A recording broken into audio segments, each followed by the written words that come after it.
tasa sõita. Igal juhul praegu väga põnevad sündmused on meie silme ees hargnemas. Näeme, kuidas Ainivar kiirendab nii palju kui suudab, aga Tõnu suudab siiski hetkel seda vahet veel hoida. Jalg on väsinud, kipub väsima ja kas tõesti Ainivar, vaatame kui jõudsate sammudega praegu on ta Tõnule lähenemas sellel viimasel finiši eelsel sirgel. See vahe on ehk 10 meetrit praegu jäänud. Tullakse selle joogipunkti juurde. Tõnu teeb meeleheitlikke pingutusi, suudab tasakaalu säilitada. Ainivar kiirendab nüüd see viimane pööre siin ja veel on vahet jäänud endiselt see 10 meetrit. Kas jääb see finišiks Tõnu kasuks? Tõnu natukene isegi veel ebakindlust selles viimases kurves.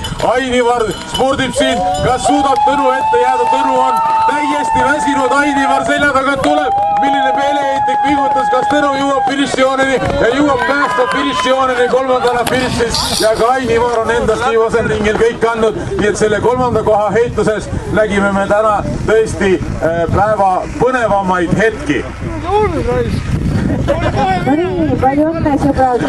Tõnu pani kohe viimase ringi alguses laksu, nii et mehed kihutasid terve selle viimase ringi. Tõnn alguses vedas vahe sisse, siis hakkas väsima ja nägime, kuidas tõesti mõlemad mehed väsimuse foonil meeleheitlikke pingutusi tehes. Haanja rattaklubi esindajad näitasid meile täna suurepärase etenduseni, et mehed väärivad ühte suurt aplausi. Nägime, milline tahtejõud, tahe käis Tõnust vähemasti 10 meetrit ees, aga Tõnu pidas finiši